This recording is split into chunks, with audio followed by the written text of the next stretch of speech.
Hello everyone, good morning. Welcome back to my online class. Students, yesterday we have discussed forms of government in which we have already discussed absolute monarchy and constitutional monarchy. Today we are going to discuss another form of government, that is dictatorship. When a country is ruled by one person who does what he feels like without paying any attention to the wishes of the people, it is called a dictatorship. जब किसी देश में किसी ऐसे व्यक्ति का शासन होता है जिसमें जो वो चाहता है, मतलब जो वो व्यक्ति चाहता है वो वही करता है, और उसे ये भी नहीं ध्यान रखता है, ना वो ध्यान देना चाहता है कि आम लोगों की क्या विशेष है, उनकी परेशानी क्या है, तो इसको ध्यान में रखते बिना जो शासन करते हैं, तो इस तरह के गवर्नमेंट को कहते हैं dictatorship. In this kind of government people feel oppressed because the dictator does not follow any laws.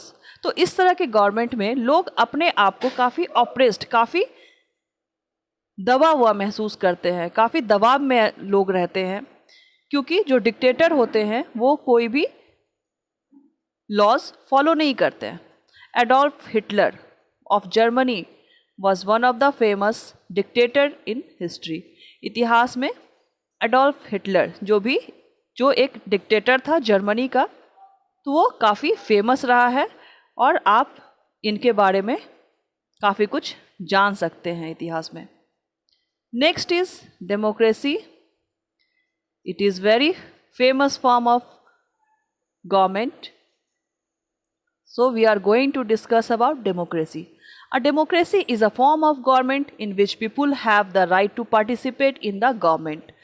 Democracy government का वो फॉर्म है जिसमें लोगों को ये राइट होता है कि वो भी सरकार में अपना पार्टिसिपेट कर सके, सरकार बनाने में अपना पार्टिसिपेट कर सके. कैसे? People elect their leaders who in turn take decision and fulfill the aspiration of the people who have elected them.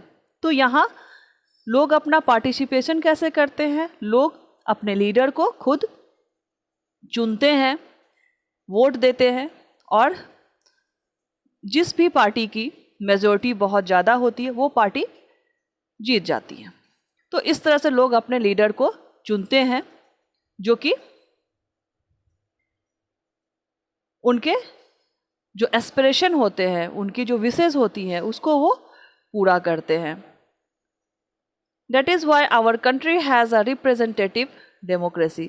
इसलिए हमारे देश में कैसी डेमोक्रेसी है? Representative democracy. यहाँ एक और ध्यान देने वाली बात है, डेमोक्रेसी के दो प्रकार होते हैं, direct democracy and indirect democracy. तो डायरेक्ट डेमोक्रेसी में होता क्या है? सारे लोग को ये राइट होता है कि वो खुद रूल बनाए और डायरेक्ट एज अ गवर्नमेंट वो परफॉर्म करे. लेकिन इनडायरेक्ट डेमोक्रेसी में क्या होता है? यहाँ लोग अपने ऊपर रूल करने के लिए किसी रिप्रेजेंटेटिव को चुनते हैं वोट के द्वारा.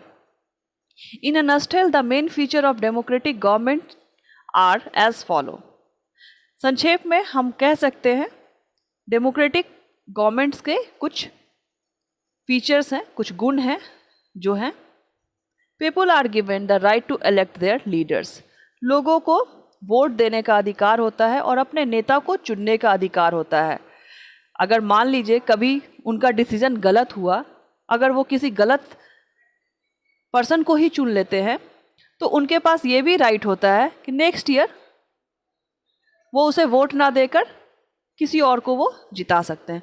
तो इसलिए यहाँ जो भी पावर है, यहाँ लोगों के हाथ में पावर होता है. मतलब लोग जिनको चाहे उनको वो चुन सकते हैं, उनको अपना लीडर बना सकते हैं. People have the right to express their views freely regarding the politics of the government. Policies of the government. सरकार की जो नीतियाँ बनती हैं, सरकार की जो पॉलिसीज बनती हैं, तो लोगों को अपने व्यू एक्सप्रेस करने का पूरा अधिकार है. वो आराम से ये एक्सप्रेस कर सकते हैं कि जो भी सरकार की पॉलिसीज़ है ये अच्छी है या नहीं है. The government is responsible for the people's welfare and has to provide answer for its action.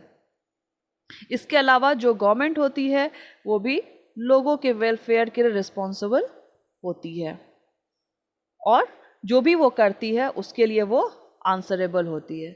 So students, I hope you all understood today's class. Tomorrow we will see another topic, that is democracy in India and elsewhere and universal adult franchise. Till then, bye bye.